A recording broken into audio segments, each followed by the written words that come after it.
I'm Jason LeValley with Psychedelic Scene, and I'm here with Johnny Echols from the band Love.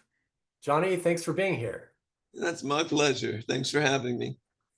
So you knew Arthur Lee when you both lived in Memphis. Correct. Yeah. Our Yeah. families were actually, my grandmother and his mother, she was a little older when he was born. They were best friends in high school and then they were school teachers together. So actually, we go back to before my mother was even born. My grandmother and his mother were friends. So our families go back a long way. That's And he pretty. was basically like my big brother most of my life, growing up. He was, a couple of years older. So, yeah, we've known each other or knew each other quite some time. So his family moved to LA before yours, I think, right? Correct. Correct. Yeah. And Yeah. then did you keep in touch with him?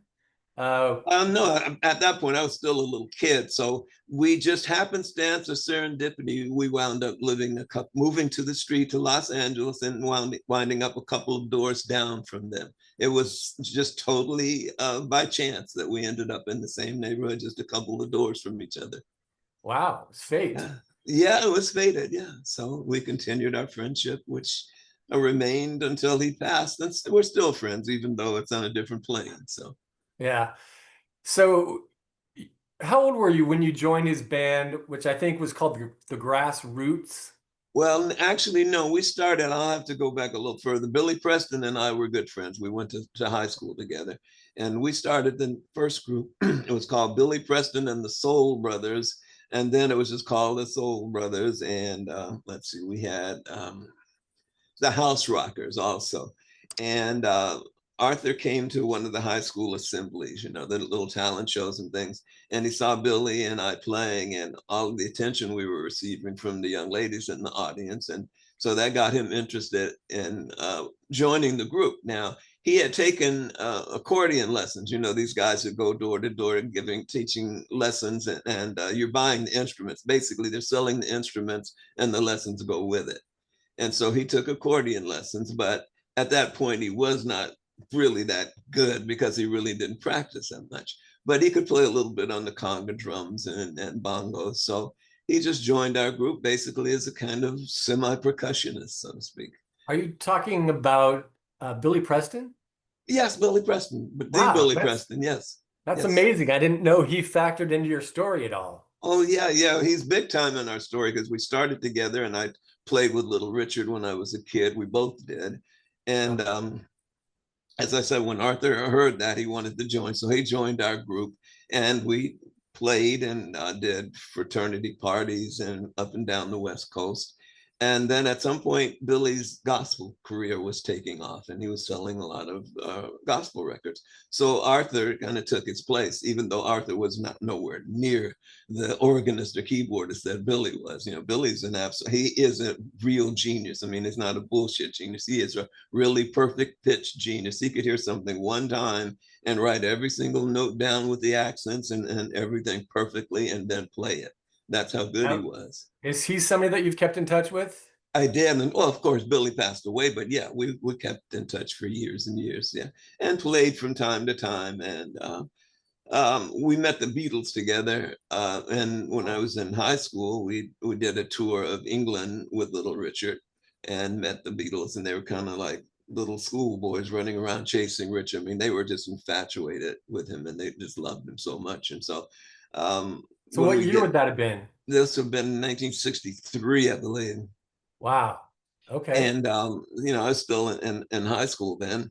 And we got back here, and a courier came to one of the clubs we were playing, I think, at the Nightlife Club, I believe. And he brought these tickets, backstage passes for us at the Hollywood Bowl.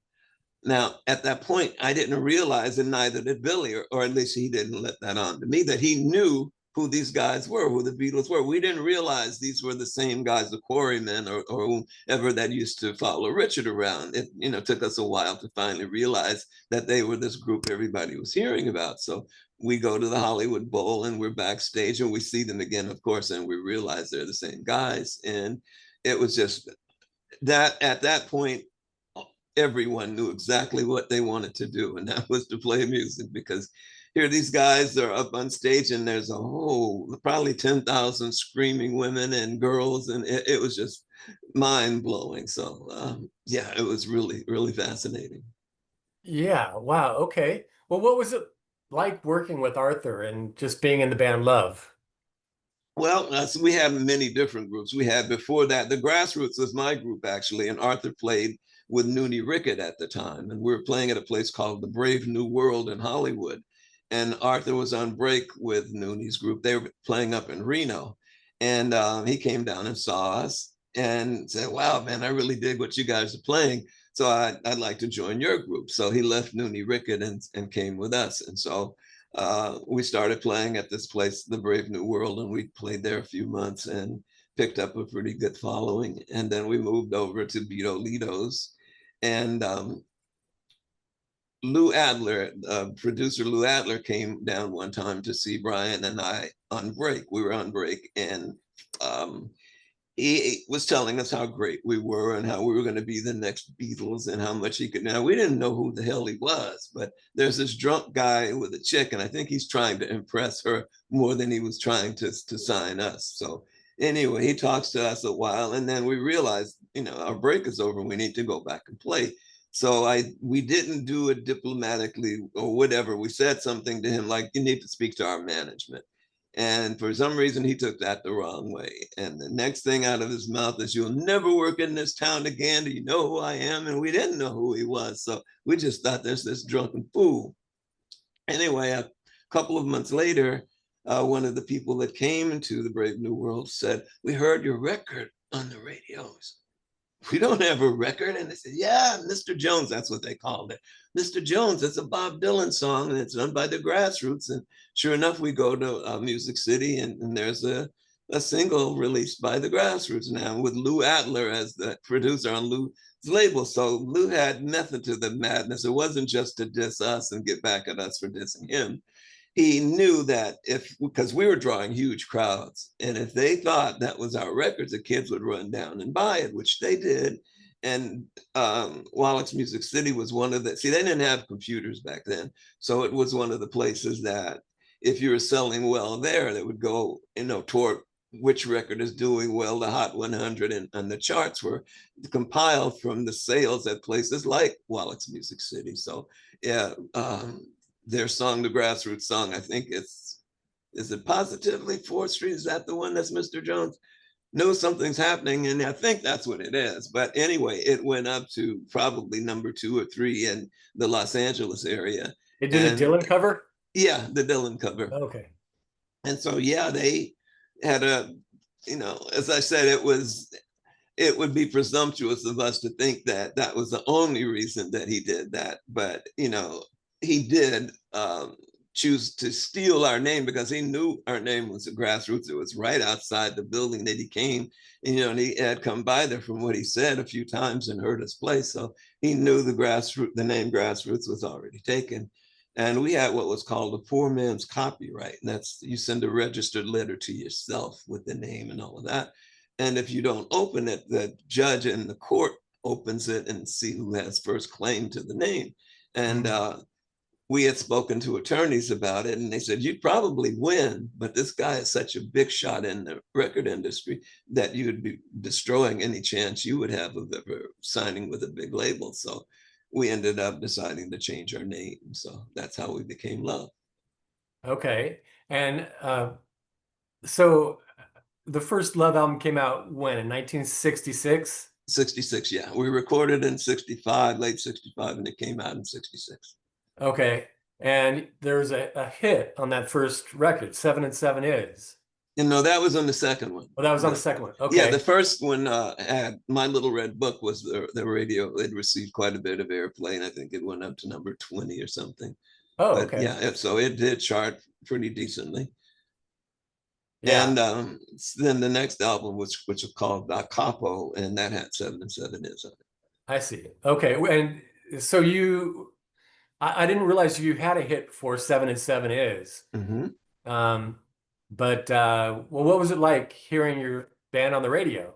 It was just amazing because we'd been around for a long time. We were signed to a recording contract with Delphi Records and Bob Keane, and we played with Bobby Fuller Four and Glenn Campbell, and he was a studio musician on the label as well. So we had played quite a few sessions with different artists, and so having a record of our own actually played on the radio was really mind blowing, you know. So I'll bet. yeah, it was really cool. Now you mentioned seeing the Beatles show at the Hollywood Bowl and having all these women screaming.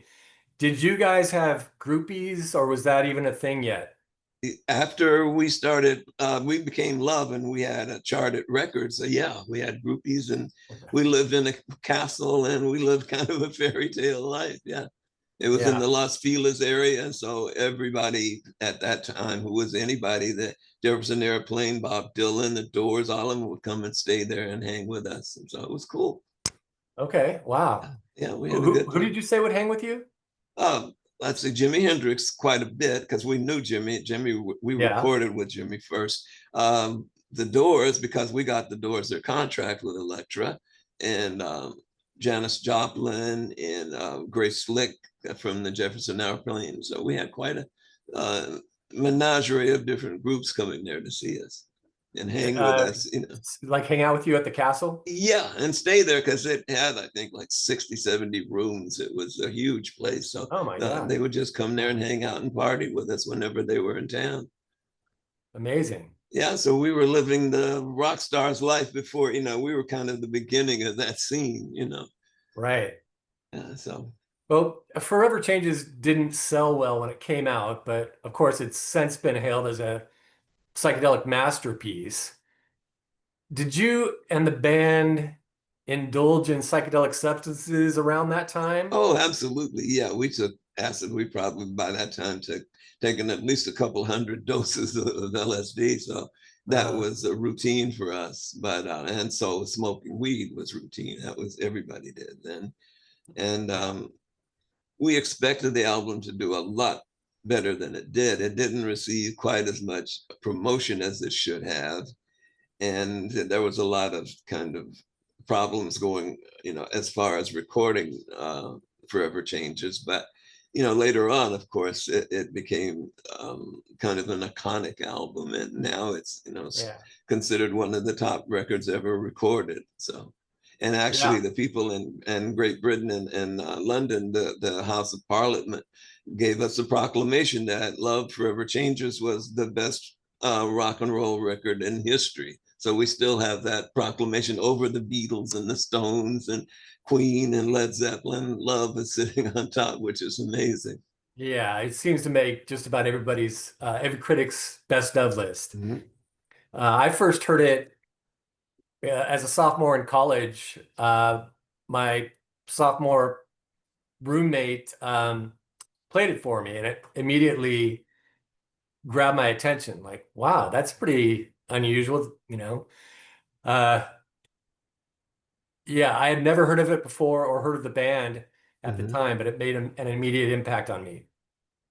Well, it did a lot of young people growing up during that period because it spoke to the hassles that we were going through, the civil rights movement, the college uproar, the Vietnam War. Everything was, you know, kind of happening at the same time. So the album was kind of it was basically a newsreel of the times that we lived in. So. Yeah. Um, and there's that one line in it that goes something like, the news from today will be the movies of Movies tomorrow. of tomorrow, uh-huh. Really And the prophetic. waters turn to blood, and if you don't think so, go and turn on your tub.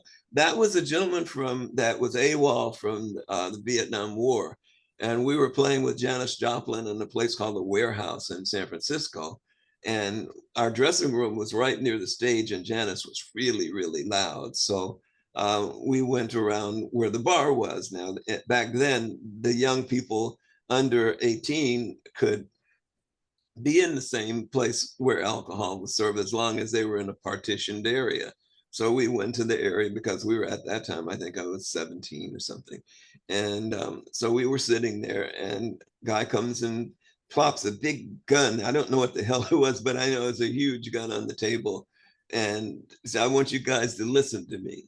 I said, sure, hey, of course we're going to listen to him. And so he proceeds to tell us how blood mixed with mud turns to gray, and that when one of the wounded servicemen would be in the mud screaming out for his name, or for God's name rather, or his mom or somebody. And then one of the lines in the song is, "You can call my name. I hear you calling my name." So he's basically calling out for God. Well, that was all of the things that the gentleman from Vietnam had told us. And so Arthur put all of that. Arthur was always doing that. He was writing down, because he wasn't much of a musician, but he was a hell of a lyricist and a wordsmith. So he could just, find just the most mundane things and find something profound in it. So he really, really was a fascinating poet. Were you surprised by how much Forever Changes grew in stature over time? Oh, absolutely. I'm still shocked. Now we play places like we played a couple of years ago in Sefton Park and Liverpool, and it was over 90,000 people showed up. And they showed up in the rain to hear us play. And they're When was singing this? along with us. In Sefton Park, that would have been right after the COVID thing. So I think it would have been 2019, I believe. So then this was a band fronted by you. Oh yeah, yeah, yeah. We're love Johnny Echols. So Yeah. no, Arthur passed away in 2006. So Okay. yeah, we've been traveling and playing and touring as Love since then. So Wow, I didn't realize you were drawing crowds oh that. yeah, we fill out most of this. We sell out, and we played Shepherd's Bush last year, and we filled it up, and that's where the Stones and Led Zeppelin and all those groups. So we got to put our names there on the wall with all the other guys that had played there. And yeah, we sold it out twice. So Yeah. we're Well, when fortunate. did it seem to really take off? I mean, it was like a commercial bomb at first, and then like when did it start? When did you notice that it was like really starting to pick up in terms of um, critical acclaim? Well, that would have been around 2001. Arthur had gone to prison. He had a gun charge, and he had got sentenced bogus gun charge, and he was sent to prison for 12 years. And he spent 6 years. And when he got out, um, the group started. I wasn't with that initial group when he first got out, because I had obligations elsewhere. But he started touring, and we played. Let's see, was Albert Hall, or the was Albert Hall in the there was another hall there. I'm not remembering the name of it. Anyway, sold it out in England. And he was playing to the Isle of Wight, and several sold out concerts, all over England and Europe. And because people, realized that he'd gotten a raw deal, yes, but they wanted to see the group that they'd heard so much about. So we were able to, or he was able to at that point, to sell out all these venues. And then I joined them, and we played until he died. Yeah. And it's the same group. We're playing with the gentlemen now that have been playing with us since 1994. So they've been playing this music longer than the original members had been alive at the time we did it. So they do this music perfectly. And when you come to one of the gigs, if you close your eyes, you won't know you're not listening to the same group that did all of those records. So Well, Love was one of the first racially integrated bands at the time. Did that affect how you were perceived by like labels, venues, or yes, it fans? was. It was a negative, because we were right during the civil rights movement, and people were being uh, had dogs sicked upon them and fire hoses just for trying to vote. So imagine these same people trying to go to a club and hang out together, or dances or whatever. They didn't want any part of us, because if a group was like an all black group, they could play at the R&B clubs, and all white groups would play at clubs that cater to white people. But they did not appreciate race mixing back then, is what they called it. And so many times we would be booked to play somewhere, and we get there, and they realized that we were a racially mixed group, and they would just cancel the concert. So Oh uh, man. that happened to us quite often. So that's why Love didn't do at that particular time as well as the other groups like the Doors, who, as I mentioned, we got their contract for them, their record deal. So they were doing quite well. and Love should have and would have, had we not been a group that couldn't, like, we couldn't play in the South and most of Middle America, we couldn't play. So we could play on the East Coast and parts of the Midwest, like we could play in Detroit and Chicago and places like that. And on the West Coast, from Portland, Oregon, and Washington, and all of California, we were able to play. So we were able to make a living that way, but we weren't able to break out the way the Doors and Iron Butterfly and other groups did, because of the facts that we were a racially mixed group. Yeah, I was going to ask you a little bit about that. Did you feel like you were part of the Sunset Strip scene alongside bands with like the Byrds and the Doors? Well, we were the Sunset scene. Love, there was Love at the top, and then below that there would have been the Byrds and the Doors and the Leaves and Iron Butterfly and Buffalo Springfield. But no, we, at that time, Love was probably able to outdraw the other groups that I mentioned many, many times over. So we could fill up the Hollywood Bowl or fill up Earl Ward Showgrounds in Santa Barbara, which were very, very large venues. So we drew larger crowds than the other groups I mentioned, even though they had more hit records than we did. For some reason, and to this day, I don't understand why, but we were taken to the hearts by the people in Los Angeles and Hollywood and California area. And our gigs, wherever we played, was considered an event. And so it would always sell out. Wow. Yeah. Well, I heard something about you having a bunch of songs that you'd written that Love was going to record, but then never did.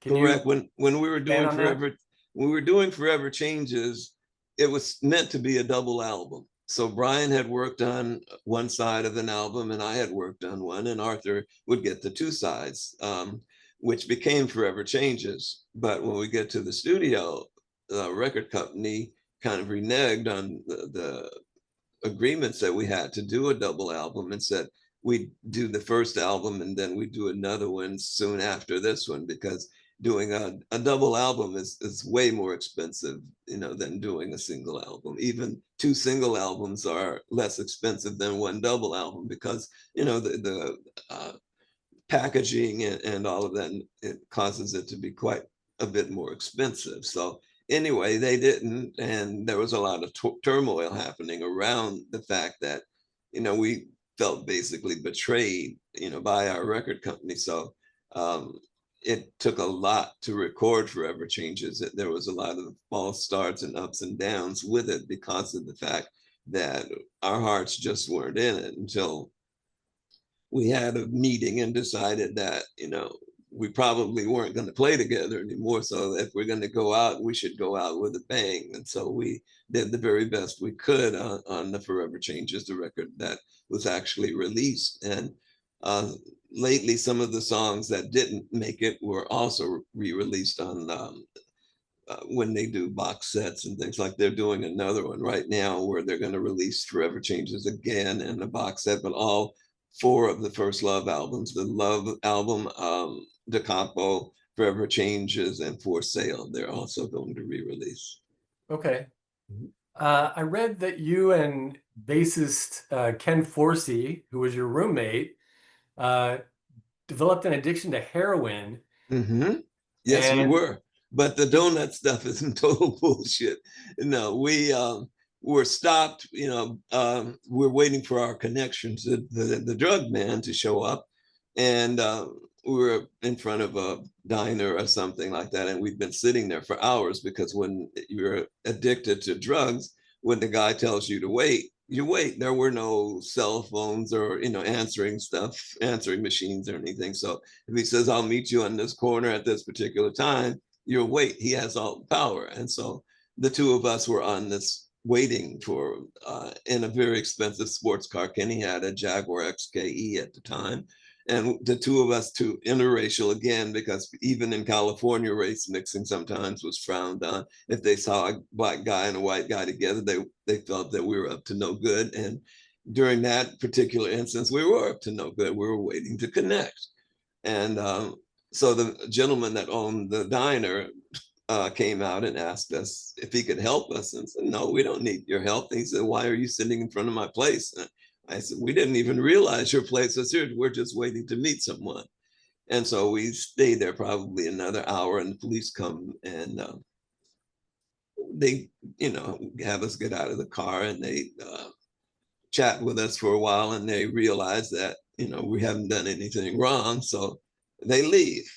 But someone somewhere had seen us being, outside the cars being questioned by the police. And so they said we must have been involved in some kind of robbery or something. So it started from there. And rumors go that, at that time we are pretty well off financially. So there would have been no reason on this earth for us to be robbing anything, even though we were drug addicts. The fact was we were making quite a lot of money. So that was not something that was necessary for us to do if we would have done it in the first place, which, it's highly unlikely. I don't think I could have ever gotten that fucking high that I would do something like that. But anyway, that rumor just, went around, and a couple of magazines, I think Zigzag was out of business now because they were sued for, all they had to do was their due diligence, go down to the Hall of Records and find out whether or not the two of us had been arrested, which we weren't.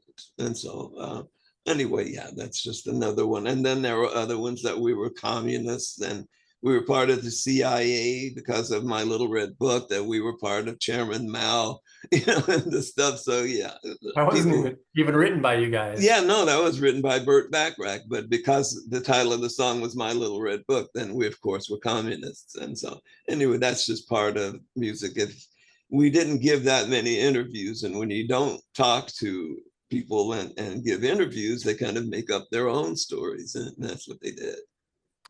Well, how did you recover from the heroin addiction? Well, it was probably serendipity again. I was in New York. I decided I couldn't, because I was so close to so many people here, I couldn't get away from the drugs unless I left. And so I moved to New York. And late night on the TV, there would be a sign off, and usually a Catholic priest would come on, and he'd give a benediction and talk about some of the verses in the Bible or whatever. And that would be the sign off of the station. And so I was sitting there late at night watching. I was in a hotel, and the priest came on, and he said, if someone is hurting and addicted to drugs and they're interested in turning their lives around, call this number. And so I thought, what the hell? I called the number, and the priest answered, and he said that there was a bed open because for some reason, the person that was assigned to it decided not to come. And if you want, you can go to Bernstein Institute, which was a rehab center in New York. And I called the number. He said, well, if you can get over there within the next hour, there's a place for you, which I did. And I stayed there for 90 days, and I was able to clean up and have never used illegal substances again. So that was serendipity or the universe or whatever, who knows? But, it was just happenstance that I was watching that station that time and actually picked up the phone and called. Did that have an influence on you in terms of like becoming a Catholic or anything like that? No, actually, no. I'm still pretty much an agnostic. I don't know what I don't know. So I have to leave it that way. I'm not an atheist, but I just don't know. Right. So no, so that didn't, it could have been anybody. It just happened to be a Catholic priest giving, the benediction at the end of the day. So I've thought about it a lot of times and wondered how my life would have been had I not been there watching TV at that particular moment. So yeah. Well, my understanding is that after the commercial failure of Forever Changes, Brian McLean left the band to start a solo career, and that Lee fired you, Forsey, and the drummer Michael Stewart. Is that accurate? No, that didn't happen. What happened was, after Forever Changes, Brian had worked out a deal with Elektra Records to do a solo album. He was still going to be with us, with Love, but he was going to do a solo album. And that was one of the stipulations, which none of us actually knew, that unbeknownst to us, when we were having problems during the recording of Forever Changes, they had worked out a deal with Brian to do that. And Brian calls me up and says, I've just got a deal with Elektra Records and we're going to do a solo. Would you like to play on my album? And I said, sure, I'll play on your album. Let's go break the news to Arthur. So we went over to Arthur's house and told him what had happened. And he said, wow, Brian, that's fantastic. You're fired. And so that he didn't really have the right to fire Brian at the time because we were all equal partners in the group. But he did so, and he changed his mind later. But Brian was, so taken aback by him actually doing that, that he refused to come back and play. So we played a few gigs. We played the Santa Monica Civic Auditorium and a couple of others, but without Brian.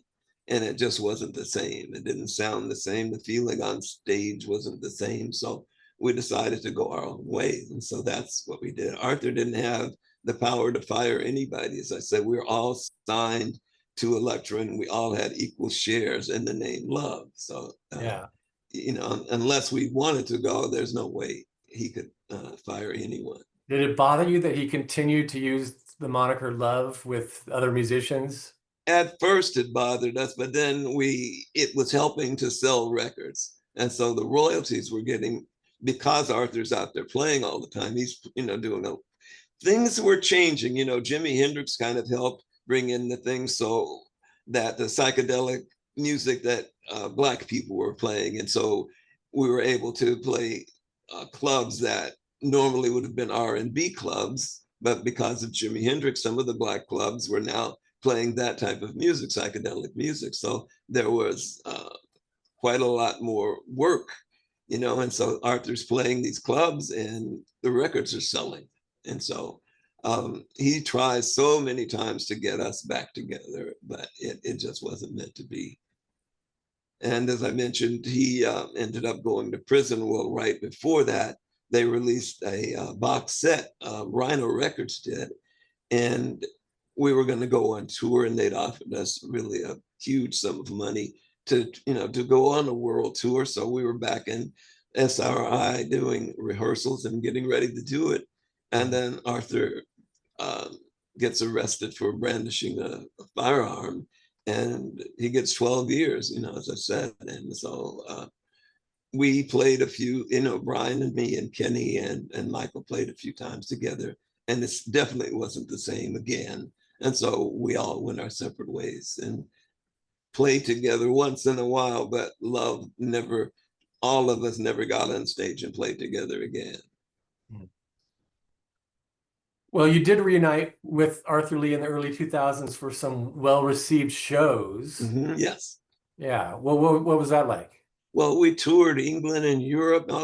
Because Arthur had gotten out of prison and gotten together with the guys that we play with now, we were able to rebuild the audience and the fan base. So we were selling out, very large venues, which, as I said, we still do now. So we were getting a younger audience, and many of the older people that initially came to see us play were still coming, but as of now, probably 90 or more % of the people that come to see us are much, much younger. So most of the people from our age group are long gone. So there's a few stragglers and few that are left, but it's very few left now. So our audiences were not alive at the time we recorded these records, but they've taken it to heart, and Forever Changes has become iconic. And we're doing we'll be going again. We just finished a US tour. We played in, I think it was 30 states we played in a matter of a couple of months. And we're going on another world tour, which will start next spring, in April. And they're re-releasing all of the Love albums on vinyl. So we will be touring in support of that. So we've got a full work schedule ahead of us. Okay. What's something about Arthur Lee that fans wouldn't know about? Well, that Arthur really was not a musician. I think most people thought of Arthur as being, because he's writing, or his name was on the songs as writer, and they're considering him as this great musician that played on all of it. Arthur never played except for harmonica on a song called Message to Pretty. he didn't play on any of our albums. Wow, So I didn't realize yeah, that. yeah. Huh. So yeah, people, have this assumption that because they see Arthur's name and he's standing out front or whatever, that he played on them, but no, he didn't. I think he So he played was, on Revelation too. He played harmonica. So there's a couple of songs that he played harmonica on, but that was it. so what did he do on the Brian McLean songs? If Nothing. didn't participate in He those. would sometimes he would do vocals with Brian on Orange Skies. Brian wrote, Arthur did the vocals on that, on Alone Again, or which is probably the most well-known of our songs because it's been covered so many times. And Arthur did vocals with him. So on Brian's songs, Arthur would sometimes do a joining vocal or a background vocal. Hmm. Okay. Well, you're, as we mentioned, you're performing Love's songs with the group called Love with Johnny Echols. Correct. Are you doing any new material, or is it strictly an homage to the original catalog? Most of the songs that we do, because that's what the people want to hear, is the older catalog. But we have done a couple of new songs, and we will be re-releasing some songs that we had started and that were never finished with Arthur. And so that will be released sometime next spring as well. So we will have several new songs. They're new old songs. Did you ever record any of those songs that you had written for Love back in the late 60s? Yeah, there are some demos that I worked on and some stuff that I did with the group, but there are I think we've done like 6 or 7 songs with this particular lineup, and that we're still working on finishing. So hopefully, when they're releasing all of the other ones, we'll release those at the same time because then we can tour for all of them at the same time. So we're looking forward to that anyway. We'll see how it goes, but that's the plan as of now. Okay. Well, I'd like to wrap this up. Is there anything that you want to say before we go? Well, I thank everyone for continuing to support us because it's just mind-boggling to me at this age to be playing this music and traveling and working so much and still remaining relevant. So it's amazing to me. It's like some kind of fairy tale that I'm living in, but it's amazing to me, and it's just I'm thankful and grateful that people are still listening to our music. All right. Well, great. Mm-hmm.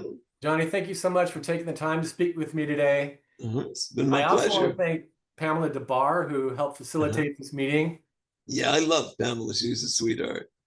Yeah, she seems really nice. Yeah. All right. Well, thank you so much. Mm-hmm. Have a wonderful day. Thank you. You too. All right. Bye-bye. Take care.